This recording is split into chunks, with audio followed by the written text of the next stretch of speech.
자, 그러면 이제 시작해 보도록 하겠습니다. 우리가 항상 구평 관련해서 한 세 가지 얘기를 하는 것 같아요. 네. 매년 하는 얘기죠. 첫 번째, 일희일비하지 말자. 이 얘기는 왜 하는지 아세요? 구잘수망이란 말이 있습니다. 무슨 뜻이죠? 부평은 잘 봤는데 수능은 망했어요. 이런 뜻이죠. 반대로 구망, 수잘이란 말도 있습니다. 무슨 뜻이죠? 구평은 망했는데 수능은 잘 봤어요. 라는 뜻이죠.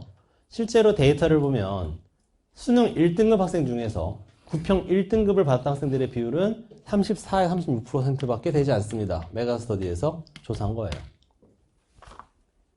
1, 2등급 사이에 그 실력 차이는 그렇게 크지 않다는 거죠. 그러니까 이 OECD 피사 같은 데서 보면 우리나라에서 안정적인 1등급, 다시 말해서 레벨 6에 해당하는 독해능력을 가진 친구들은 1, 2%입니다. 4등급인데 1등급은 4%잖아요. 그쵸? 그러니까 나머지는 그냥 좀 이제 1, 2등급을 왔다, 또 3등급까지도 왔다 갔다 한다는 얘기거든요. 이해하시죠? 레벨 5 학생들은 이제 운이 좋으면 1등급, 운이 안 좋으면 2등급, 더 안 좋으면 3등급 받을 수도 있다는 얘기입니다. 왔다 갔다 하거든요.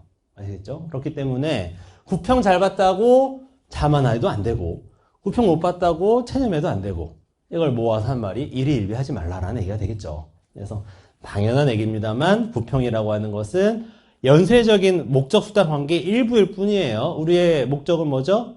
수능을 잘 보는 거지 구평을 잘 보는 게 아니잖아요. 그렇죠? 그래서 이것도 하나의 과정일 뿐입니다. 이런 수단 목적 관계들의 연쇄 속에서 우리가 잘 이 하나하나 목적을 달성해 나가면서 아직 달성되지 않는 목적들이 있겠죠. 그렇죠? 하나하나 달성해 나가면서 수능을 잘 보는 목적을 달성했을 때 비로소 이제 이 나중에 나이가 들어서도 여러분들이 2025년 참 내가 잘했어 라고 하면서 참 힘들었지만 참 잘했어 라는 생각이 들면서 이 큰 기쁨과 보람으로 이 올해를 회상하게 되겠죠. 이런 게 역사화예요. 네. 이미 완료된 이 시점에서 바라볼 수 있는 것처럼 이 현재 진행 중인 사건을 지금 우리가 한번 생각해 보는 거죠. 나중에 여러분들이 20년이 지났을 때 이 2025년을 어떻게 생각할 것인가. 이 구평이라고 하는 건 중요한 이벤트이긴 한데 이 이벤트를 통해서 우리가 얻어가야 될 것은 문제를 보는 관점입니다. 관점.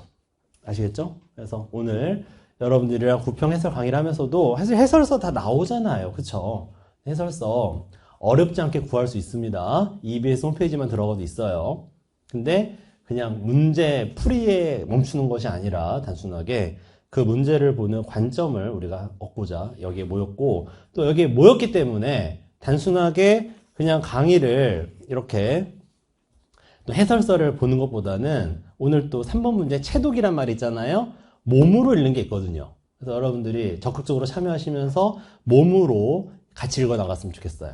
그러니까 제가 뭐 이렇게 시키면 열심히 말씀하시고, 네, 뭐뭐 하면 뭐뭐 한다 그런 거 하면 열심히 따라해 주세요. 구호 같이 외치면서. 그러면서 여러분들이 몸으로 익혔으면 좋겠습니다. 아시겠죠? 그랬을 때 시험장에 써먹을 수 있는 기술이 될 거예요. 자, 그럼 이제 시작해 볼까요? 본격적으로 난이도 얘기하고 특성 얘기하고 이런 특성을 더 기조로 알 수 있겠죠? 평가원에 앞으로 학습 방향 얘기할 겁니다. 뭐 그렇게 오래 하진 않을 거예요. 자, 바로 시작할게요. 일단 난이도 결론부터 말씀드리면 어려웠죠. 근데 뭐보다 어려웠냐? 상대적으로 최근 수능이나 유평보다 어려웠다는 겁니다. 그래서 유평 대비 지금 1등급 컷이 한 4, 5점 정도 내려갔다고 추정이 되거든요. 그렇기 때문에 우리가 어려웠다라고 말할 수 있는데 그러면 이제 이런 데이터 누구나 볼 수 있는 거잖아요. 그렇죠? 네. 전문가로서 좀 더 다른 얘기를 해줘야 한단 말이에요. 남들이 하지 않는. 그래서 어떻게 어려웠는가? 이건 오답률 탑 10을 봐야 알 수 있습니다. 오답률 탑 10을. 그래서 예전 데이터 한번 볼까요? 화법과 작문. 여러분 분석서에 있어요. 이거. 이 오답률 탑 10의 1등부터 5등까지가 뭐예요? 비문학, 비문학이었단 말이에요. 그쵸? 네. 옛날엔 이랬어요. 네. 정답률도 보면요. 37%, 39% 이렇게 나왔단 말이에요. 그쵸? 네. 상당히 고난도 문제들이. 뭐 6편만 그랬느냐? 아니죠. 수능도 그랬습니다. 비문학, 문화. 이런 식이었단 말이에요. 정답률도 보시면 22% 이런 게 됐단 말이에요. 아시겠죠?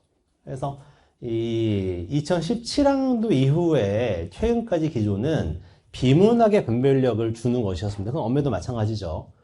2025년 수능에서 오답률 1위부터 5위까지가 비문학 또는 문학이지 엄매는 8위에 있었단 말이에요. 하나가. 자, 그런데 자, 요거 기억하세요. 네, 거슬러 올라가 보겠습니다. 시간의 흐름대로 보면 엄매 하나, 6평에서 뭔가 이제 이상해요. 엄매가 1등을 했어요. 네. 우리나라가 엄매의 나라가 되고 있어요, 지금. 엄매가 3개가 들어갔단 말이에요. 뭔가 꺼림직했어요.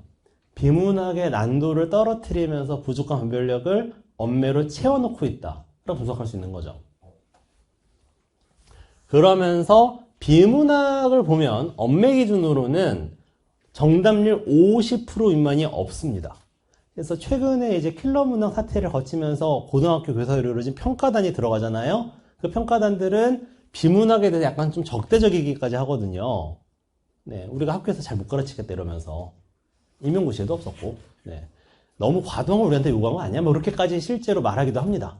네, 이 방송 같은 거 보면 우리한테 인공지능을 가르치라니 말이 돼요? 뭐 이런 거죠. 그래서 자기들이 못 풀겠으면 이거 힘들어요. 학생들 못 풀으라고 하는 거죠. 그래서 이제 캡을 정해놨어요. 머리에 모자를 씌워놨어요. 50%라고 하는, 대충 보면. 이해하시죠? 비문학의 난도를 떨어뜨린 거로 할 수 있어요. 이 정도 이상은 안 된다. 내가 못 풀면, 그러니까 고등학교 교사를 상정했을 때 고등학교 교사 못 풀면 학생도 못 풀 거다라고 가정하는 거죠. 하지만 엄매는 그런 게 없어요. 자기가 풀 수 있으면 학생도 풀 수 있을 겁니다 라고 하는 거죠. 우리는 지식의 저주라고 해요. 자기한테 쉬운 건 남들도 쉽게 느껴지거든요. 그게 이제 극단화된 게 올해 미친 거죠. 22% 엄매가 나온 거예요. 아주 극단적인 변화죠. 22% 비문학에서 22% 엄매로 바뀐 겁니다. 엄매. 오답률 탑5 중에 3개가 엄매예요. 탑 10으로 하면 엄매. 6개 중에 4문제가 엄매. 4문제가 이렇게 고난도 문제, 변별력이 있었고, 비문학 같은 경우에는 겨우 5위에 하나 걸렸어요. 그쵸? 52%. 그러니까 정리하자면 비문학에 캡을 씌워놨습니다. 상한선을 정해놨는데 언어와 매체, 그냥 우리 까놓고 말해서 매체는 이제 2028학년도에 사라지잖아요. 그쵸? 그러니까 문법이 미쳤다. 상한선이 뚫렸다. 그동안에는 우리가 언어 강의를 들어오면 이건 외워야 돼요, 이거는 안 외워도 돼요 라는 경계선이 있었잖아요. 그게 무너졌다라는 겁니다. 이제 고등학교 교사들이 판단해요. 이 학생들이 풀 수 있는지 없는지. 그때 이제 이라도는 2 플러스 라도처럼 느껴지지만 통째로 하나의 보조사거든요. 이거는 다 알아요 라고 하는 거죠. 네. 아니면 이제 밖에, 이것도 하나의 통째로 보조사거든요. 아니면 이나마. 아주 악랄합니다. 이번에 38번 문제는 2 플러스 나마처럼 느껴지지만, 격조사 플러스 보조사처럼 느껴지지만 헤헤 속았지 그러면서 한 덩어리가 됐거든요. 근데 이런 것들은 사전을 찾아보기 전에는 또 외우기 전에 알기 힘든 것들입니다. 이게 아니라 그냥 한 덩어리예요. 나뉘어지는 게 아니라. 나마도 있지만 이나마도 있어요. 라도도 있지만 이라도도 있어요. 이것들이 통째로 하는 거죠. 밖에 같은 경우에도 밖 플러스 애가 아니라 그냥 밖에예요. 근데 이런 것들을 그동안에는 외울 필요 없는 것으로 치부였거든요. 근데 이제는 외웠어요. 또는 알았어야 문제를 풀 수 있습니다. 이게 뭐 자연스러운 언어적 감각으로 할 수 있는 게 아니잖아요. 그쵸? 네. 그렇기 때문에 선을 넘었다. 상한선이 없다. 그게 이제 제 결론이에요. 그래서 다시 정리해 본다면 스토리가 이렇습니다. 킬러 문학 논쟁을 거치면서 또 비문학 관련해서는 뭐 미국도 그랬어요. 처음에 비문학 가르칠 때. 원래 모든 전환기에는 반발이 있기 마련입니다. 90년대 미국에서도 교사들이 울분에 차가지고 막 화를 냈던 적이 있어요. 시대 변화에 못 따라가고. 근데 그게 이제 우리나라에서는 한 30년 정도 지금 텀을 두고 있는 건데, 비문학이 강화되면서 학교에서 그거를, 좀 입조심을 좀 해야겠네요. 죄송합니다. 살짝 위험할 뻔 했는데, 그거를 부담스러워 하시는 분들이 계셨고, 그러면서 이제 EBS 연계니 뭐니 잔뜩 집어넣었지만, 그래도 해결되지 않는 문제가 있었고, 그래서 이제 비문학의 난도를 끌어내렸단 말이에요. 교사평가단들이. 옛날에는 교수들이 주로 이제 난이도를 조절해 왔었다면 이제 교사들이 하는 겁니다. 그러면서 자기들이 국어교사들이 잘하는 거, 전문성 있는 거, 문법이잖아요. 그렇죠? 여기에 대해서는 이 비문학의 이 변별력이 낮아진 걸 채우기 위해서 이렇게 문학도 올려놨어요. 그렇죠? 문학과 문법을 확 올려놓은 겁니다. 그래서 데이터가 이렇게 바뀌어버린 거예요. 아까 비문학이었죠? 그렇죠? 근데 엄매, 문학, 비문학 이렇게 바뀌어버린 겁니다.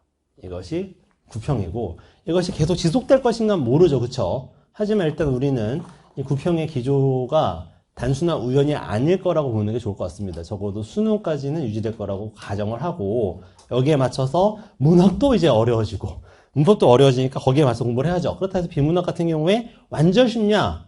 제가 또 비문학 쉽다고 하면 상처받는 분들 계실 거예요. 난 어려운데 그러면서. 비문학 같은 경우에도 캡을 씌워놨던 것 뿐이지 또 그 안에는 변별력이 있단 말입니다. 아주 어려운 건 없다 하더라도 킬러는 없다 하더라도 중킬러들은 포진되어 있단 말이에요. 그렇기 때문에 결국 요지는 이겁니다. 네, 앞으로 학습 방향. 네. 앞으로 학습 방향은 결국 여러분들은 시간 부족을 걱정해야 됩니다. 시간 부족 극복. 비문학도 어렵고 선택도 어렵고 문학도 어려우면 시간이 부족할 수밖에 없죠. 그렇죠? 만만한 게 없기 때문에 시간 부족을 어떻게 해결할 것인가가 관건이 될 것이고 이걸 해결하기 위해서 두 가지를 제안 드리고 싶은데 이 하나는 EBS가 되겠죠. 이번에 연계 방식이 독특했어요. 그냥 그대로 가져왔습니다.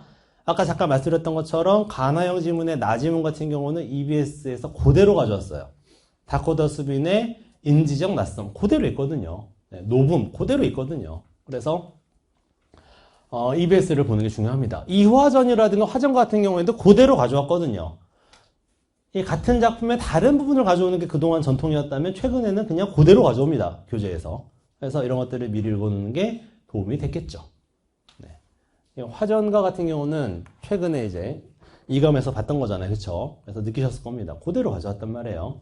자, 그 다음에 이제 문법에 대해서는 이제 한마디 간단하게 말하고 지나간다면 하이 리스크, 하이 리턴입니다. 평균보다 많이 맞으면, 그러니까 다른 경쟁자들보다 큰 이득을 보지만 그렇지 않으면 큰 손해를 보는 거거든요. 네, 그래서 화장런 해라 그런 뜻이 아니라 여러분이 문법을 하기로 마음먹었다면 제대로 하시라는 얘기입니다. 그러면서 마음속에서 이 정도만 하면 됐지 이런 생각하지 마시고 문제를 많이 풀어보셔야 돼요. 자, 그 다음에 이제 세 번째 문학 같은 경우에는요. 결국에 이제 문학이든 선택 과목이든 비문학이든 묶어서 말하면 EBS 잘 봐야 되고 어려운 문제 풀어내기를 하고 싶은 겁니다. 어려운 문제를 많이 풀면 실력이 늘어요. 뭐 수학 같은 경우에 1등급의 98.6%가 지금 이과 학생들이라는 통계가 나왔잖아요. 그래서 어려운 문제를 풀면 좋습니다. 리트 문제를 풀면 수능 문제는 쉽잖아요. 그쵸? 그래서 비문학이 쉬웠다 하더라도 리트를 버린다 그건 아니에요. 여러분들이 어려운 공부를 하시는 게 좋습니다. 그래서 뭐 문학 같은 경우에도 여러분들이 리트 미트에 문학 문제들이 있거든요. EBS도 공부하면서 그것도 보시면 좋겠고 그러면서도 과도한 문학 지식은 피하기 때문에 이거 한번 외쳐볼까요? 네, 이거 하고 치면 돼요 이제. 예를 들어서 이번에 이 두 출발이 나왔어요. 네, 두 출발 같은 경우에는 사실은 1927년 사회주의 잡지에 실렸던 작품입니다. 좌파 사회주의 단체. 그 작품 속에 청년회가 나오거든요. 그 청년회가 혁진 청년단인데 사회주의 단체예요. 그래서 그 잡지는 이 소설 실린 다음에 폐간됩니다. 검열에 걸려가지고. 무시무시하죠. 그쵸? 네. 근데 이제 중요한 건 이거예요. 네. 여러분들이, 두 출발의 작품은 그래서 그런 히스토리가 있기 때문에 교과서에서 안 가르치거든요. 잘? 네. 본 적이 없을 거예요. 거의. 네. 우리가 뭐 두파산이라든가 아니면 만세전 그런 거 종종 봅니다. 그쵸? 민족주의적 작품들이니까. 근데 이 두 출발 같은 경우에는 계급 투쟁을 담고 있기 때문에 그동안 잘 안 봤던 작품이란 말이에요. 낯설었던 작품이죠. 그럼에도 불구하고 문제를 내는 방식은 몰라야 논란 이런 거거든요. 네. 그래서 등장인물 한 명이 죽었는데 그 등장인물이 치전이가 죽었단 말하니까 어떤 사람이 치전이가 죽었어? 라고 놀랍니다. 자, 한번 외쳐볼까요? 볼까요?